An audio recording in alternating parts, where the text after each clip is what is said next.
production. We're doing it! Welcome to the very first episode of Hold for Sound.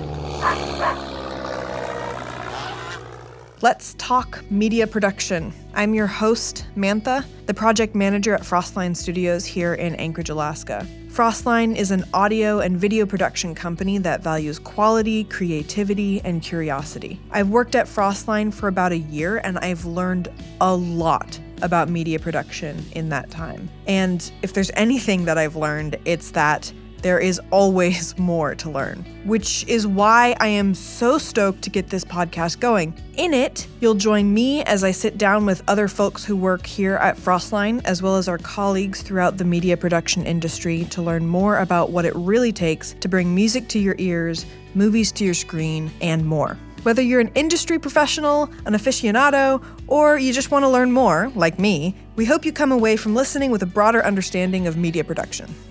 Today, I'm chatting with Derek Haukaas, our senior audio engineer, about what he got up to in 2023. Derek, can you introduce yourself and tell us a bit more about what you do? Yeah, hi, my name is Derek. I am the senior audio engineer here at Frostline. So that means I try to take care of all things audio. I am a born and raised Alaskan, and I've been working here at Frostline for coming up on 4 years, I believe. And yeah, happy to be here. Me too. So before we dive into talking about what you got up to last year, I think we need to take a pause, go back, and talk about our podcast name. I think it deserves a bit of explanation. Some people will be in on the joke, but others may not. As the guy who came up with the title, can you explain why we call it Hold for Sound? Yeah, to be honest, I don't remember if it was me or if it was a community effort, but I have said Hold for Sound plenty of times, so maybe it was me. So basically, the phrase comes from being on a shoot or so on a set or either out in the field, and you'll be doing an interview or people doing speaking lines, and a car will go by, or in our case, we are near the train tracks. So maybe if we're outside, the train goes by, and you can't use that audio now. So what you do is when you hear a sound, an interruptive sound, you say, "Hold for sound," and everyone stops. You wait for the sound to pass. It can be an awkwardly long amount of time, especially up here with bush planes. So then the sound passes, and then you pick back up. So that's where that comes from. Yeah, and I think one of the things that we liked about it was that it is both sound and film related, which is we do both here. Yep. So we'll be talking about sound and film throughout the podcast. All right, so without further ado, let's get this show on the road. Let's talk about Derek's 2023 year in review. When we sat down to figure out what we were going to talk about in this first episode, I forgot how much we got up to last year. We sort of went through month by month, and it just kept growing longer and longer. And we're like, okay, we don't have time to talk about all of that. Yeah, we're trying to keep this short. Let's yeah. So if you're listening and you're one of our wonderful clients and we didn't touch on your project, it's not because we don't love you. We're just trying to keep this concise. Yeah.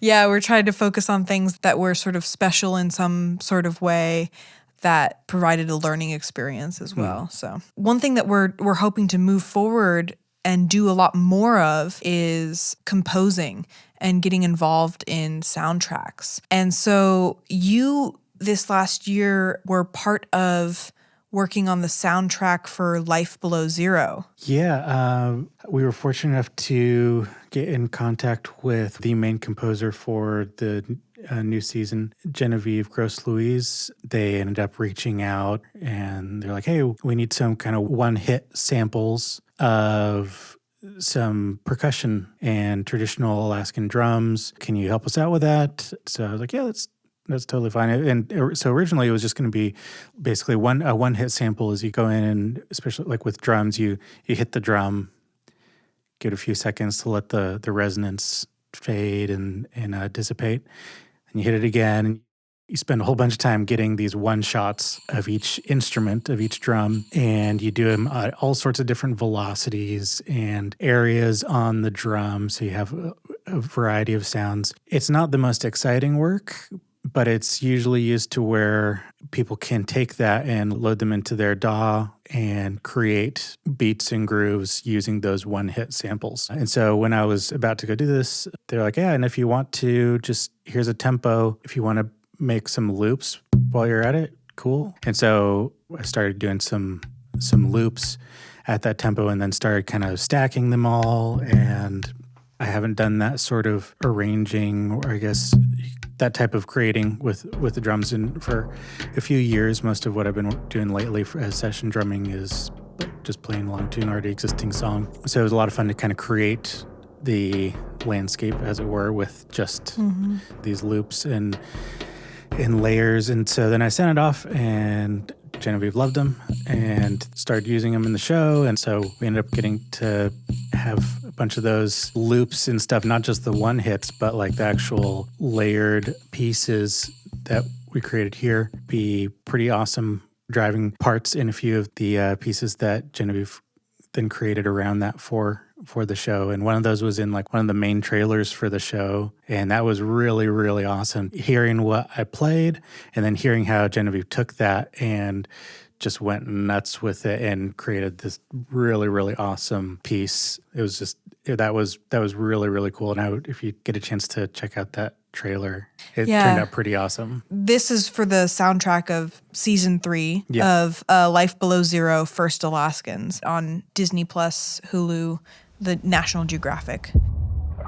When we were in the womb of our mom, we heard a drum beat, and the drum beat is the heartbeat of the people.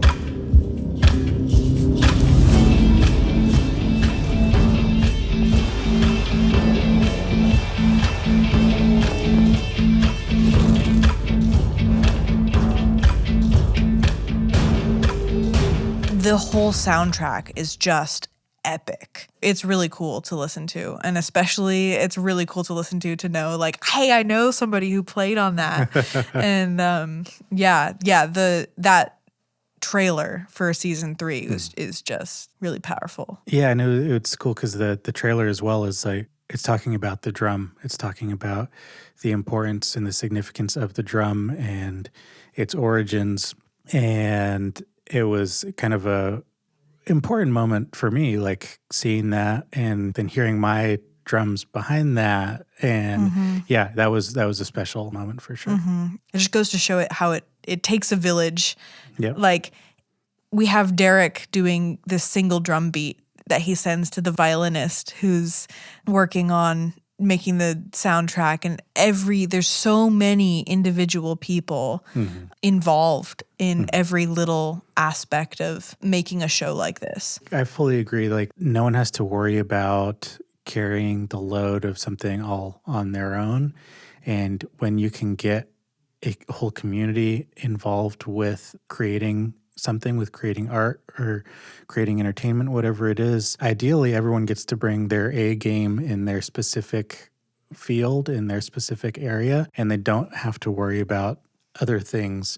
And so it ends up elevating the quality of everything when everyone gets to focus in on their specialty and what they are passionate about. And so you end up with a really, really awesome project that no one could even come close to working on their own. Yeah, I think for me also it's a sense of community and connectedness that I feel as somebody who lives in Alaska. The way we help each other out and we live in life below zero. I mean, as somebody who lives in Anchorage, not nearly to the degree as like some of these folks who are out like walrus hunting, you know? Yeah. But I also feel it when I'm part of a big production on this scale, which another similar big production that you were part of in working on the soundtrack was the soundtrack for Sweet Tooth, right? Yeah. I think it was season 2, I believe. Yeah, that was really cool. A good friend of ours here, James Domick Jr., he is incredibly multi-talented. Yeah. I feel like overarching all of his mediums and practices, I feel like storytelling, you could kind of sum everything up because whatever he's doing, he is telling the most captivating story. Yeah, he's an incredible storyteller. Yeah, he is. So we got to work on this project through him. He was asked to be a part of creating some soundtrack moments for season 2 of Sweet Tooth on Netflix. So he came in and recorded some really cool stuff for the show, and it's for a fairly pivotal moment in the show. So I won't give it away. But yeah, that was pretty fun.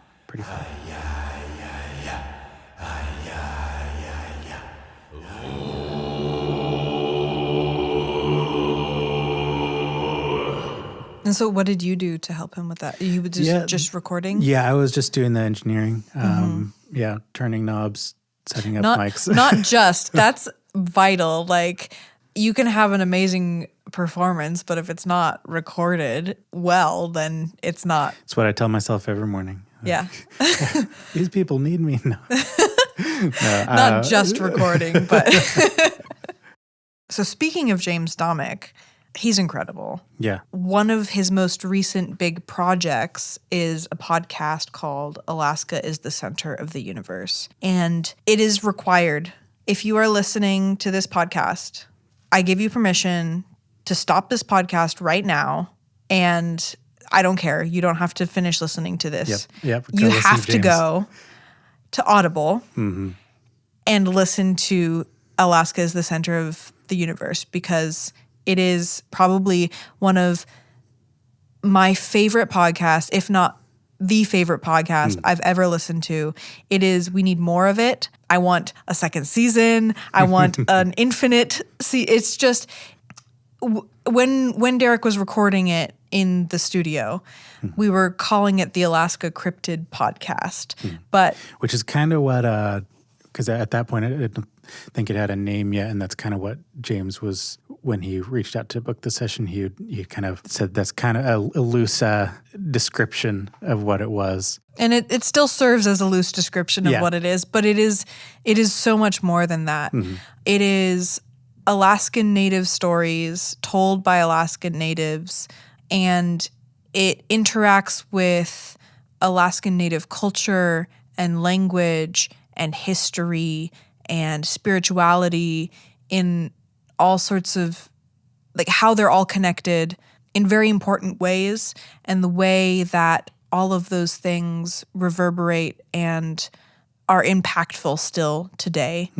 Yeah. It is in my top 3 shows ever, and that's with saying that I worked on it, and so I know what's coming, and I know the script and I know the stories, but yeah, it still is, it's that good. So what we did here for it, we recorded all of James's in-studio kind of narration parts for all the episodes, and then a lot of the episodes are also, it's a mix of in-studio narration, foundation storytelling, and then a lot of in-the-field recording with other folks. The sound design as well is phenomenal on it. The whole crew that James worked with on this for the post-production knocked it out of the park. Honestly, it is really immersive storytelling. It is so immersive. It is really good. There's songs that people recorded for the podcast. Yeah, and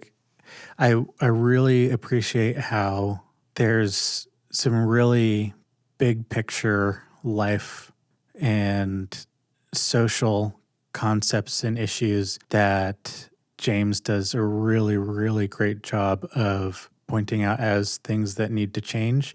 But it's in a very, it doesn't feel like it's kind of beating you over the head with any type of messaging. It's just really, really skillful storytelling and kind of walking with the listener and sharing viewpoints and sharing experiences. And when you listen to it, you can't help but see the importance of where James and the folks that he's teamed up with and is sharing their stories, like the importance of what they all have to say. And yeah, I can't say enough. James, you're awesome. If you couldn't tell, we think very highly of you. Yes, for sure. Alaska is the Center of the Universe is just a very necessary podcast, amplifying Indigenous Alaskan voices in a way that is so necessary.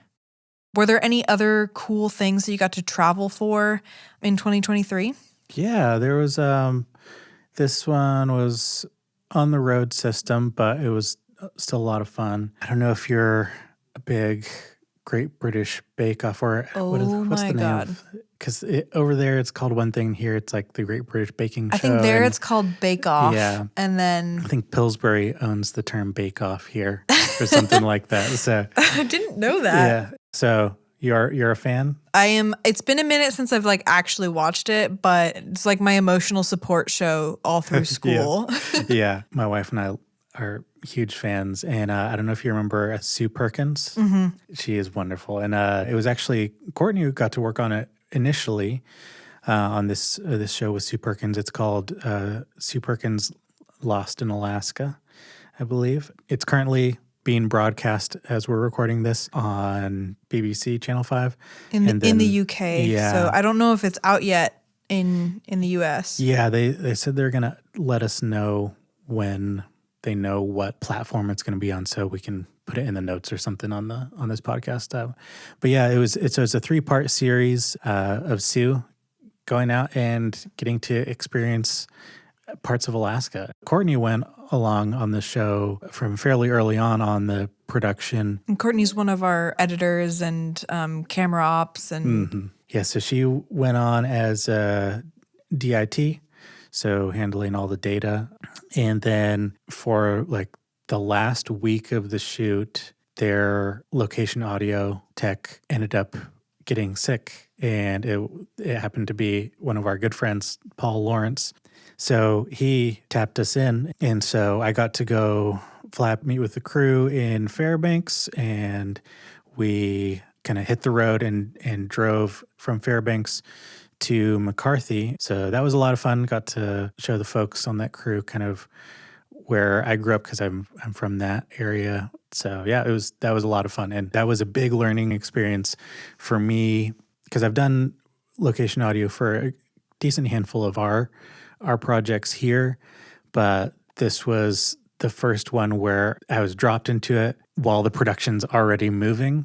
Mm-hmm. And it's all someone else's gear. And so I'm having to figure out Paul's rig, which thankfully was somewhat close to what we have. But I was fairly stressed out at the start of like... we call that leveling up. Yeah. And you leveled up. Yeah, it felt like that. But it even with the stress, it was a super fun time. Also, real quick, another really fun shoot that we got to do was down in Sitka. Early on in the year, we got to document some of the herring egg harvest, which that was Hannah, one of our other film folks, and then Dan, a friend of ours who does freelance work and is a videographer, 3D animator, and he's also a scuba diver. So we brought him along to get underwater footage while we were there, and so it was the two of them and myself went down and went out on a boat with some folks from Gold Belt. That was a ton of fun and also incredibly delicious. Yeah. Yeah, I didn't expect to I'd never had herring eggs before. They were so good. It was like such a just snacky texture. Yeah, just they're like so good. Savory Pop Rocks. Yeah. I expected the texture to be completely different than it was as well. And I was like going into it, I was like, I don't know. I bet you I'll probably like the flavor, but I don't know if I can. The texture might be hard for me to get around, but it was amazing. One of the other cool things that happened on that shoot was because it was going to be such a logistical thing, we needed some help. And so I don't remember how we got in touch with her. Paul Lawrence. Paul Lawrence, again, very talented, He's the man with the strings, the puppet strings. Yes, and we are so grateful for him to giving us Audra Henderson's name because she came on as a producer for that shoot, and it was just so incredible just to have everything organized. You were talking about at the beginning when everybody comes together and plays to their strengths. She came on and allowed Hannah and Derek and Dan Redfield to just do their jobs incredibly because she took care of all the little details behind the scenes. Yeah. And we loved her so much that this year she's starting as our producer for some of our bigger shoots. And we're so excited to have her. Before I started working here and like seeing what happens behind the scenes, there's so many little things that I didn't even think like, oh my gosh, that's something that you do. There's like all these little detail oriented stuff that nobody really knows happens. Like one of those things, which is one of the things that happens somewhat often down here in Studio A, is ADR, which is, what does that even stand for? I don't remember. Automated dialogue replacement. It's like dubbing, but in the original language. So, and the reason you would do that is like, say you're out on a location and the sound that you get isn't ideal. Or maybe after the fact you have to change a line, but you've already filmed the scene. Then you need to go back into the studio with the actor and record their voice so that the lips match up and everything and make it sound the same, but get a cleaner audio. A good portion of it is also because scripts change after things are shot. So that's been one of my biggest learning things since starting to work here at Frostline was, or has been, getting into that whole ADR workflow. One of our ongoing shows is The Great North, which is the same creators as Bob's Burgers. It's like Alaskan Bob's Burgers. Yeah, it's really fun. It's funny. It's got Nick Offerman and Will Forte and really, really awesome cast. And there's a few folks in the cast that are Alaskan as well. So they all come here to do their lines. So that's just like regular animation, voiceover, but sometimes it does start to get into ADR because they've got a picture lock of the animation, and so their animated character's mouth is moving, and it's like the episode's going to air next week. We can't change the animation, but we need a different delivery, different inflection on this line. So they'll come in and redo that line and actually do ADR to their cartoon self, which is fun. One of the other fun projects in 2023 that we got to work on, along with the ongoing stuff with Great North, was the new HBO True Detective season 4, Night Country. It's set in Alaska. In a fictional town called Ennis, right? Yeah. I've not seen it yet, but it's always like top thing when I log into HBO. It's like, watch this. And I was like, hey, we worked on that. And so they recorded, or they filmed plates and stuff up in Nukjavik and Nome and Kotz. We got to be involved with that. But with that, they had a good handful of actors that are Alaskan. So they filmed the actual acting scenes for the most part over in Iceland because of the film tax incentives, which we used to have, and we're trying to get back. Yeah. Then when it got into the post-production for it, they needed to do a whole bunch of ADR work. So we got to be involved with that. That was, as you were saying earlier, that was a definite level up. It felt like, because working with a production that big, there's a whole new set of requirements and standards, and you just have to be on your A game the whole time. Yeah, and I remember we were under like strict NDAs. Like I wasn't even, because I hadn't signed the NDA, I wasn't even allowed to come down. Yeah, a production like that, there's a lot of things on the line, a lot of investment on the line, and it's serious business. Even if it's like, when it comes down to like, it can feel like, oh, we're so stressed out about this line. But big picture, this whole project, this whole series is made up of all these little pieces. And the more intention that you have with each of those little pieces, the greater the outcome of the whole thing. ADR is so interesting and detailed that we'll have to do a whole episode about it. And it's it's so much more prevalent than people realize. Yeah.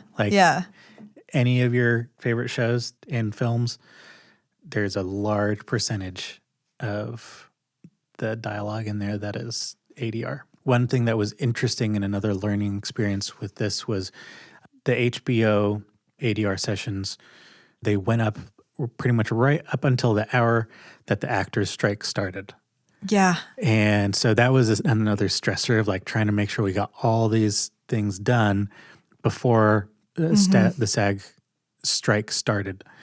But before the actors' strike started, the writer's strike was going on for a few weeks. Yeah. So there was an added layer of the actors that would come in, they had to stick to the script word for word. Because if they ad-libbed or said something in any sort of like different way, then there would have to be a documented script change, and nobody but a writer can do that and sign off on it. Yeah. And so that was something that like after experiencing being on the sessions, like it feels like common sense, but that was like kind of something that I'd never thought about before, that even when actors are ad-libbing and improvising, that still has to at some point get signed off on by a writer. So there was plenty of moments where folks would get in the zone and they'd be acting. And that was another really cool thing, is like getting to watch people like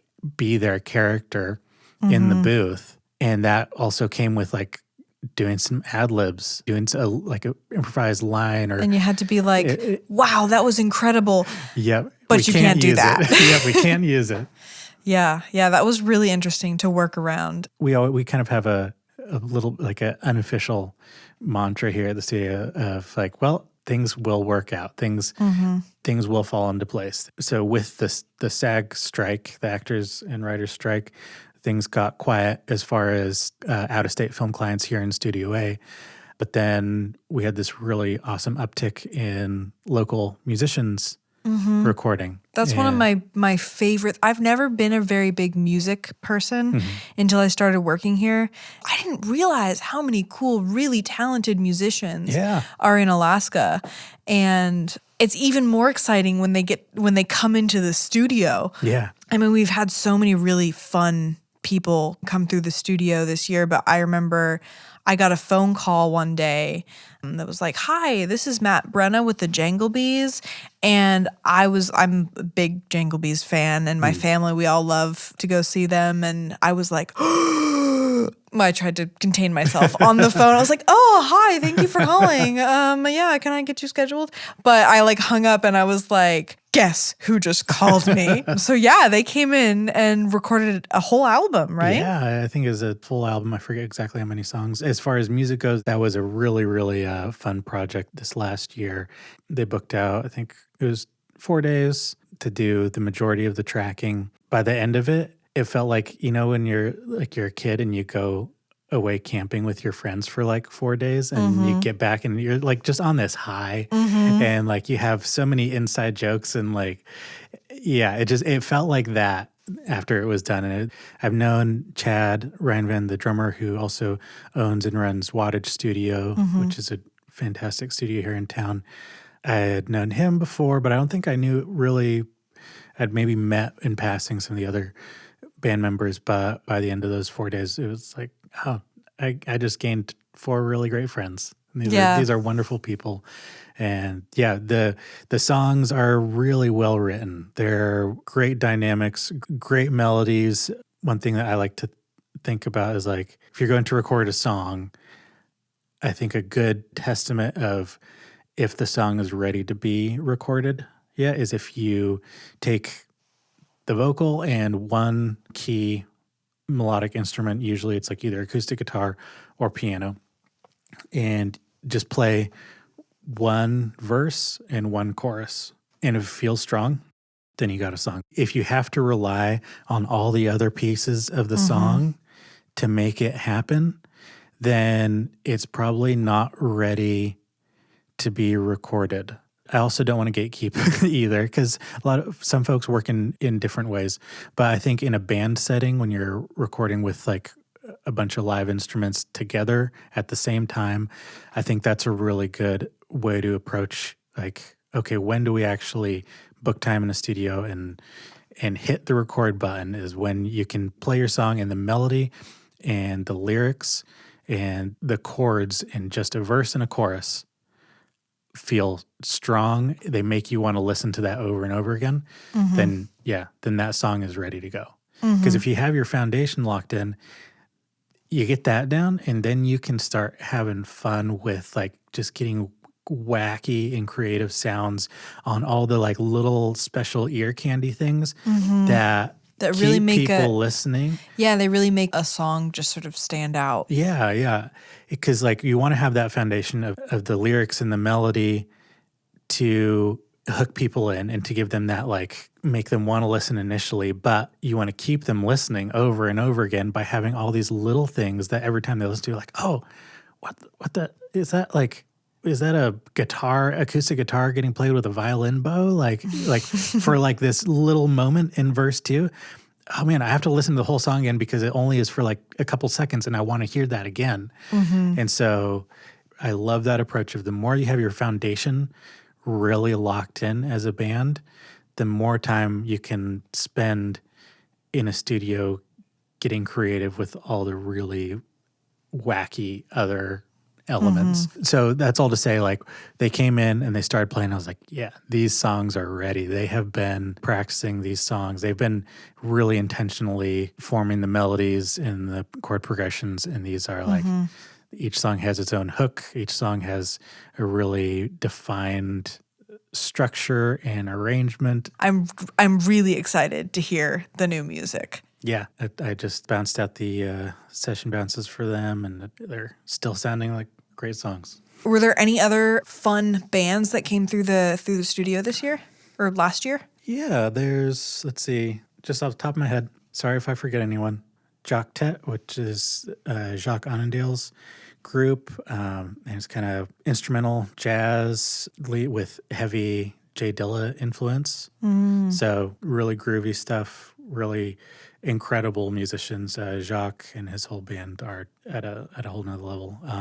That was a fun tracking project. Also, our friends Ingvill and Lena, they have a group called Two Rivers, and it's hard to put a genre on it because they wanted to make a winter holiday album of sorts, but it's morphed into like just being a really, there's so many really cool textures and genres even on these songs. Ingvill and Lena are both master level musicians at their instruments. So getting to work with them, it's really fun because pretty much anything that either of them puts down is like, that's great. That sounds incredible.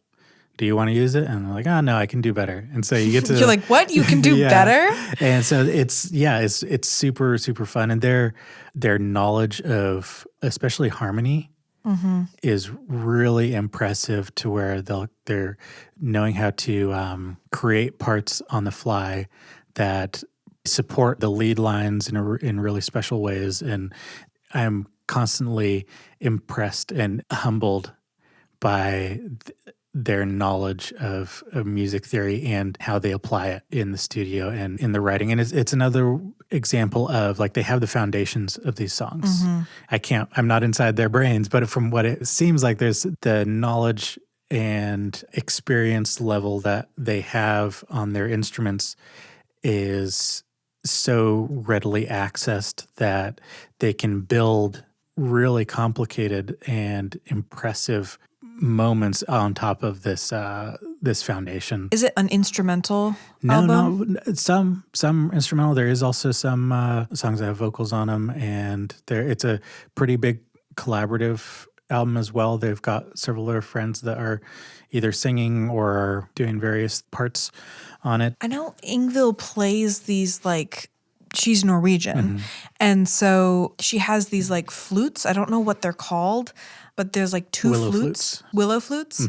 She has these willow flutes that she plays that have this beautiful sound. Does she use them on this album? Oh, yeah.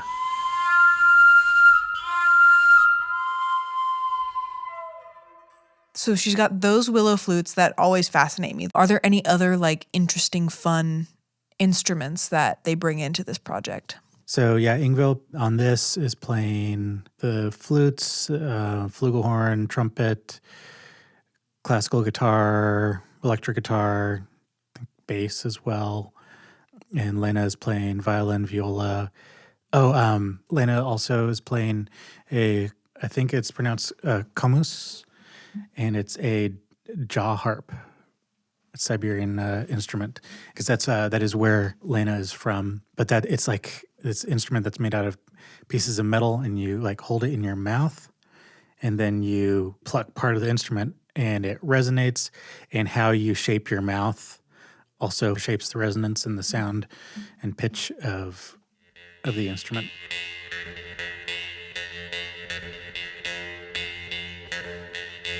I don't want to say too much because it's not out yet and speak for them, but there's like Dune level, like soundtrack type stuff in there. That's it is so cool. And then, along with that, some of the other highlights have been recently, towards the tail end of 2023, started working on the new Yatseen album, which is a good friend of mine, Nicholas Galanin, down in Sitka, working on his new album. So that's going to be a fun one. We've got one of our friends, just ongoing music client, Travis Watson, who's doing country music primarily, but recently did like a pop synth rock track, which is fun. Yeah. So he's a blast to work with, and we have a good time. And he's a great guy. Yeah. And that's there's plenty more, but I think we're well over time here. So that we left some things off the list that we'll have to talk about another time. But granted, we did go on a bunch of tangents that I will have cut out. You'll never know. You'll never know what we talked about. Are. It's a secret. Probably all NDA stuff. Yeah, what happens in Studio A stays in Studio A. Just kidding. That's like exactly not the point of, yes. of Studio A. What happens in Studio A gets shared with the world. Yeah. All right. Bye. Hold for Sound, Let's Talk Media Production is recorded and produced here at Frostline Studios in Anchorage, Alaska, the traditional homelands of the Dena'ina. For additional bonus info, like behind-the-scenes pictures and links to the media we mentioned in this episode, check out our blog at frostlinestudios.com/behindthescenes. The intro and outro song for this episode is the track Hold On by the Casey Smith Project, recorded, mixed, and mastered here at Frostline Studios.